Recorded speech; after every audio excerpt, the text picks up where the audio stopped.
they may not see the complete, the sort of contradictions, but they're the people talking about it. We want people to share knowledge in this organization. But because you don't share it with outsiders. Well, that's part of the issue. Yeah, I'm half a minute. Why do people share knowledge? It's the human aspect, and how, when, and where do they share knowledge? That depends on the culture. And so I just talked about the conversation, and then I said, well, in terms of moving knowledge around, we don't have to get knowledge to move around. That's Brown and Duguid's point, that knowledge moves around very easily if we wanted to. If we trust people, if we're friends with people, we share knowledge. And so that's really what it's about. And so I was just trying to identify what is the culture. I'm saying that the organization is kind of a space in which people interact and either share knowledge or don't. And the culture shapes that space. Is it a culture of sharing knowledge or isn't it? And so I was looking at some of the things that really work against or aspects of the culture that are not conducive to knowledge sharing. If you're a culture of experts, not good for knowledge sharing. Are you a culture of leaders? Not good for knowledge sharing. Does competing mean more than collaborating? Are you more interested in data than in knowing what people think? Because the sharing knowledge is sharing ideas, sharing perspectives. It's not specifically sharing numbers. That's part of it. Are you patriarchal and hierarchical? And the relationships. I think that's more and more that's what we're talking about. Is this an organization in which people have that sense of commitment, are accountable to one another, if you want to trust one another and so on, because that's going to support knowledge sharing. And the one point that I've sort of thought about is that we don't share knowledge up a hierarchy. It's even very difficult to share knowledge down a hierarchy. Hierarchies are not designed for sharing knowledge. Hierarchies, you have somebody who talks and somebody who listens, and that's not what knowledge sharing is about. And so the very basic structure of organizations, the hierarchy, is not a knowledge sharing structure. The knowledge sharing structures are the networks. That's how we share knowledge, getting together, talking to one another. Thank you very much. Thank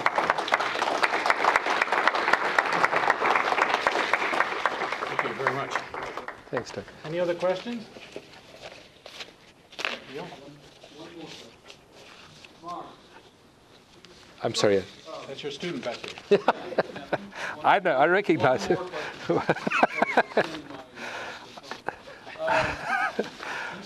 of set up this duality Yeah. of the view from the top and the view from work. And but is there this other dimension? You close with the idea that a hierarchy is not a good knowledge sharing structure. Right. It shuts down conversation. But because of the duality set up, it sort of sounds like the knowledge is shared during doing the work among the assembly line.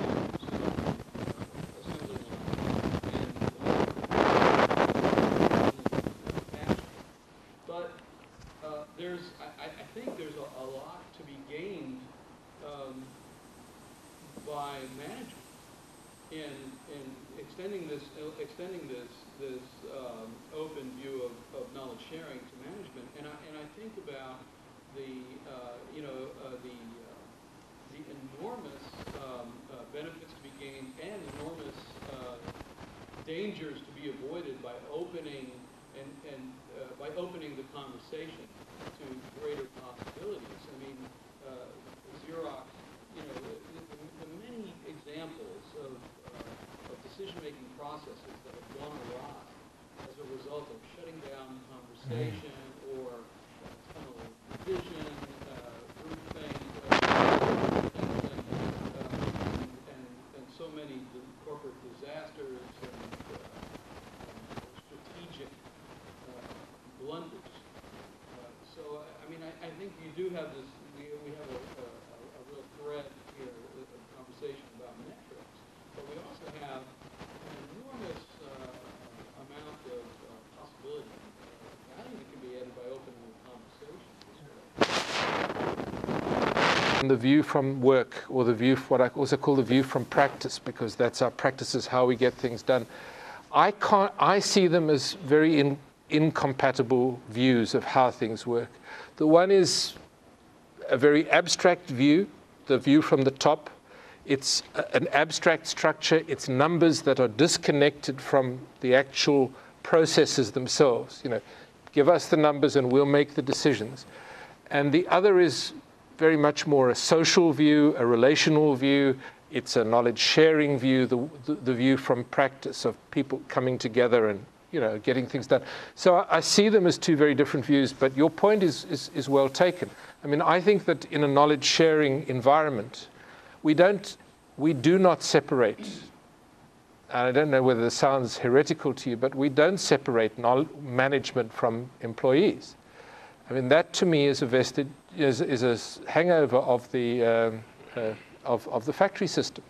It was the sort of foundation of the factory system.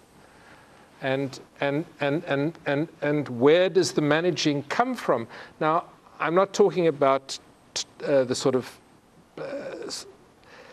senior management support structures of what are the goals of the strategic planning view of things. I'm not talking about that. But where does the managing come from? In a practical way, when you're dealing with knowledge work, it comes from within the networks. It comes from within the knowledge sharing processes. And so it really means rethinking our concepts of managing, so that managing is a process of knowledge sharing, not telling people, you know, what to do and then have them share knowledge, sort of thing. Mark, I don't think that they're opposed. I mean, when I was growing up, No. being on a telecom conference, I used to find one of my greatest fun and also use was actually logging on to the bulletin boards and the web, whatever the blogs were at that time, etc., and finding out what the techies were actually talking about in a completely open forum, and finding out and working them through with the management team as to how some of the things they're talking about actually impacting people. And then taking the corrective action. So I don't find totally opposed. I mean, No. But if I'd gone and asked people, because of the way people are conditioned, Right. I would have got nothing done. Yeah. Well, I trust you all have appreciated that Mark's topic tonight, I'll give you just 1 second, let me just summarize something else. Denise wants to make one last one. All right, go ahead. I've been thinking of all three of the smart marks, and it was understood who was ready. He used to say that people in the top and the people in the bottom, directly translated. If you from the top, when you were down in organization, there was nothing but smile. If you come from the bottom, when you were up, there was nothing. A little pearl of wisdom befitting this august group. Going a step further,